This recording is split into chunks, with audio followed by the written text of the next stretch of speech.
Hello my bookish lovelies, Kira here, and today I'm going to be doing a spoiler-free review for an upcoming release that I really enjoyed, Where Dreams Descend by Janella Angelis. This is been pitched as being a combination of Phantom of the Opera, Moulin Rouge, and The Night Circus. And I have to say that it was actually a good combination of all three of those. We have our main character, Kala, who is a showgirl in the Hellfire House, but she's not just any showgirl, she's also a magician.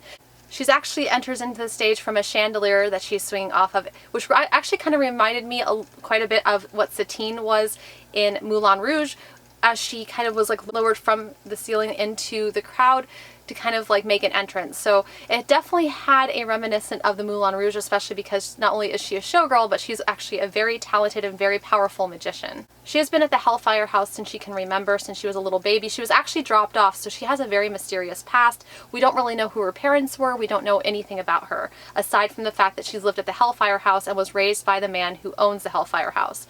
Now, the man who owns the Hellfire House recently died and was taken over by his son, Jack. Jack is now considered the master of the Hellfire House. He is very dark. He's also a very powerful and very talented magician, and actually his character more than anything reminds me of the Phantom from the Phantom and the Opera. He's always kind of lurking in the background. He's always kind of a presence. He's always kind of mentoring Kalia, which I felt like the Phantom of the Opera was also kind of all those things. Now, the relationship that they had in the Phantom of the Opera was very toxic. I also feel like that was also very relevant to Jack and Kalia's relationship, because Jack wanted to keep her for himself. Jack didn't want anybody else to have her. Jack didn't want her to go out into the world. Jack wanted her. You can kind of see remnants that Jack was kind of in love with her, but it was a romance that never really came to fruition because she actually decided to run away from the Hellfire House to go to one of the neighboring villages named Glorian to complete in Spectacular, which is this competition for magicians, which is where the elements of the Night Circus come in. Now, Jack is constantly warning her that there is this presence that is kind of, in the background. There's also a big adversity to mirrors in this as well, which, kind of gives us a little bit of foreshadowing as far as, hey, as a magician, you need to avoid mirrors. Now, this book is from varying perspectives. Mostly, we see, that it is from Kalia's, but then we also have a little bit of Jack in there. We do see Jack kind of pop up, throughout the book. And we also see one of the judges named Darren, who is about Kalia's age. He's a very young, very talented magician who doesn't really do magic anymore, but we also see his perspective as well. To me, out of this, it does kind of feel like there is something, a little bit of a love triangle, but if we were to go in the elements of, Moulin Rouge and Phantom of the Opera, there was kind of a love triangle in both of those, where you kind of have a good guy, a bad guy, and then you have the leading lady. I kind of feel like Darren was the good guy and everything, and Jack was kind of the bad guy, if we had to go basis of comparison with what this is supposed to be pitched as. Kalia is a very strong, she's very resourceful magician.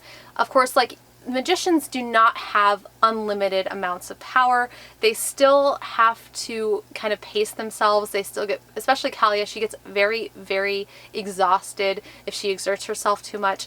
And so she has to make sure that she is taking care of herself throughout, especially during the performance. She gets really exhausted just afterwards. Now, I will say this too, this doesn't feel like it was just pure illusion type magic. This actually feels like it's straight up fantastical type magic. It wasn't just magicians creating illusions, it was magicians creating real authentic magic. Now, I did want to discuss Darren a little bit. Darren is actually, he used to be this really renowned magician, and he was very close with his assistant Eva. Well, something happened to Eva and he basically gave up magic. He didn't want to do it anymore, and there's a lot of speculation about that. Eventually, he ended up becoming a judge for Spectacular, and so he is introduced to Kalia through auditions to the competition. Darren has actually been out of practicing magic for 2 years now, and he's not really interested in doing it again. Now, Kalia's primary ability is fire. Jack has always nicknamed her Fire Crown. What I kind of felt was really interesting about this book also is they kind of allude to the fact that the villagers in Glorian are kind of adverse to fire because I guess something happened years earlier. There's a little bit of allusion, they kind of allude to that just a little bit. You really don't find anything else because this is the first book in a series.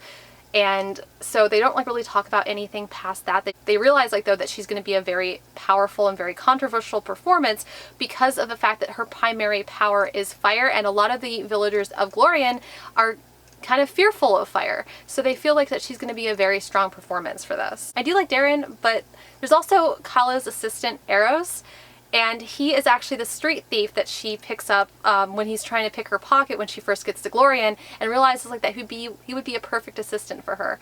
I love his character so much. He is the supporting character. He's like the one who has her back 24/7. Now the thing about it is he may be a thief, but overall, he's a good person, and he does look out for Kalia's well-being. And he was like one of my favorite characters throughout this. I thought he was wonderful.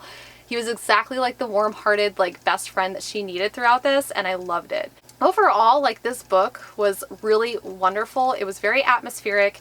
It had a very dark tone to it, which I really liked. If you guys like circuses or magicians or anything else like that, this book is wonderful, and you guys should definitely check it out. Like I said, this is the first in a series. This is being released on August 25th of 2020, and I definitely feel like you should definitely pick this up because it was just so enjoyable. So if you guys like this video, hit the little like, hit subscribe, the little bell icon if you guys want to receive emails every single time I post. I'm also on Instagram, Amazon, Twitter, and Goodreads. Those links are linked in the description below. Please comment, like, subscribe. It really helps me out, and I will see you guys again very soon.